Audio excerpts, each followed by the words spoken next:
বিসমিল্লাহির রহমানির রহিম। নবী মুহাম্মদের শিক্ষার মধ্যে সমাহিত ইতিহাসের সোনালী বালিতে এমন একটি গল্প রয়েছে যা খুব কম লোকই শুনেছে। 3 ব্যক্তির গল্প, 3টি পরীক্ষা এবং একটি চিরন্তন শিক্ষা।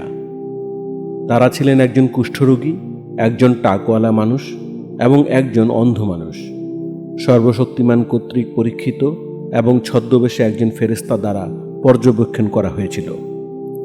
এই গভীর বর্ণনাটি সহিহ আল বুখারী এবং সহিহ মুসলিম থেকে আমাদের কাছে এসেছে। এটি একটি হাদিস যা নবী মুহাম্মদ সাল্লাল্লাহু আলাইহি সাল্লাম হৃদয়কে জাগ্রত করতে এবং নৈতিক দৃষ্টিকে তীক্ষ্ণ করার জন্য বলেছিলেন। এটি 3 ইসরায়েলের হাদিস নামে পরিচিত। আবু হুরাইরা রাদিয়াল্লাহু তাআলা আনহু থেকে বর্ণিত, তিনি নবী সাল্লাল্লাহু আলাইহি ওয়াসাল্লামকে বলতে শুনেছেন যে বনি ইসরায়েলের মধ্যে 3 ব্যক্তি ছিল। একজন ধবল কুষ্ঠ রোগাক্রান্ত, দ্বিতীয়জন টাকওয়ালা এবং তৃতীয়জন ছিল অন্ধ ব্যক্তি। আল্লাহ তাআলা তাদেরকে পরীক্ষা করার ইচ্ছা প্রকাশ করলেন। ফলে তিনি তাদের কাছে একজন ফেরেশতা পাঠালেন। ফেরেশতা প্রথমে ধবল কুষ্ঠ রোগীর কাছে এসে বললেন, তোমার নিকট প্রিয়তম বস্তু কি? সে বলল, সুন্দর রং ও সুন্দর ত্বক, আর আমার নিকট এই রোগ দূরীভূত হোক, যার জন্য মানুষ আমাকে ঘৃণা করছে। অতঃপর তিনি তার দেহে হাত বোলালেন, যার ফলে আল্লাহর আদেশে তার ঘৃণিত রোগ দূর হয়ে গেল এবং তাকে সুন্দর রং দেয়া হলো। অতঃপর ফেরেশতা বললেন, তোমার নিকট প্রিয়তম ধন কি? সে বলল, উট। সুতরাং তাকে 10 মাসের গাভীন একটি উটনি দেয়া হলো।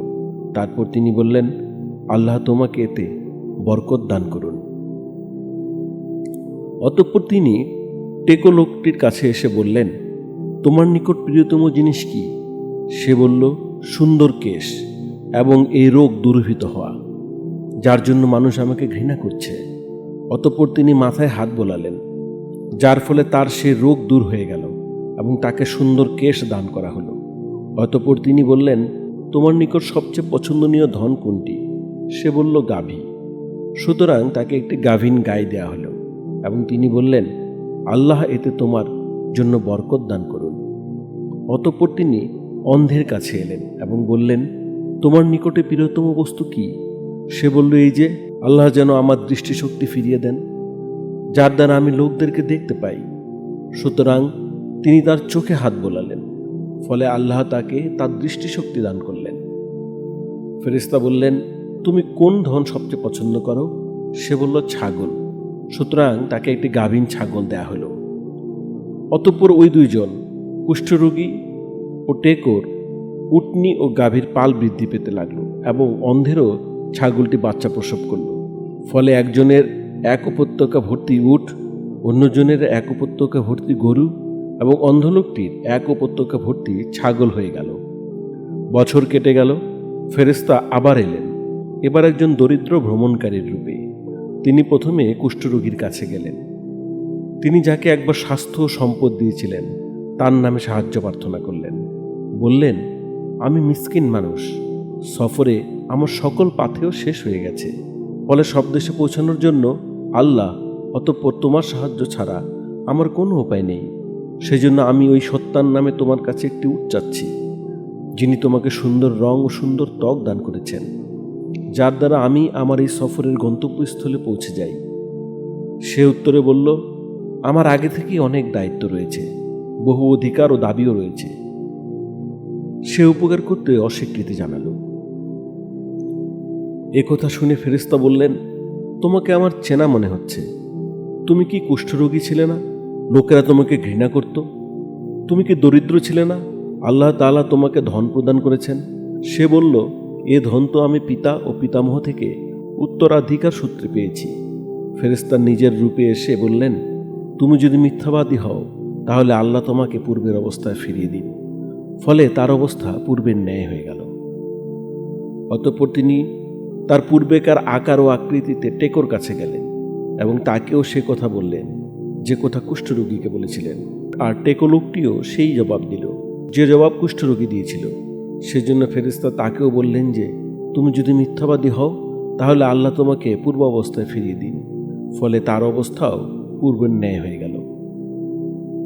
পুনরায় তিনি তার পূর্বেকার আকার ও আকৃতিতে অন্ধের নিকট এসে বললেন যে, আমি একজন মিসকিন ও মুসাফির মানুষ। সফরের যাবতীয় পাথেয় শেষ হয়ে গেছে, ফলে সব দেশে পৌঁছানোর জন্য আল্লাহ অতঃপর তোমার সাহায্য ছাড়া আমার আর কোনো উপায় নেই। সুতরাং তুমি তো একসময় অন্ধ ছিলে, যিনি তোমাকে দৃষ্টিশক্তি দিয়েছেন। আমি তোমার কাছে সেই সত্তার নামে একটি ছাগল চাচ্ছি, যার দ্বারা আমি আমার এই সফরের গন্তব্যস্থলে পৌঁছে যাই। সে বলল, নিঃসন্দেহে আমি অন্ধ ছিলাম, আর আল্লাহ আমাকে দৃষ্টিশক্তি দিয়েছেন। আমার পাল থেকে তুমি যা চাও নিয়ে যাও, আল্লাহর কসম আমি তোমাকে থামাবো না।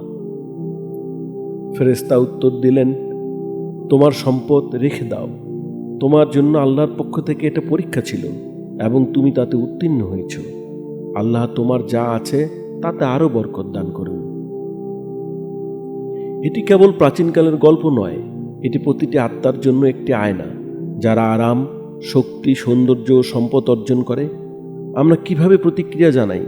আমরা কি আমাদের অতীতকে অস্বীকার করি? আমরা কি মনে রাখি যে আমাদের যা আছে তা কে দিয়েছে? 3 ব্যক্তির মধ্যে কেবল একজনকে মনে রাখা হয়েছে, কেবল একজন কৃতজ্ঞ রয়ে গেছে। তাদের মধ্যে আমরা কে? আমাদের কন্টেন্টগুলো যদি আপনাদের ভালো লাগে, তবে লাইক, শেয়ার ও সাবস্ক্রাইব করে আমাদের সাথে থাকুন।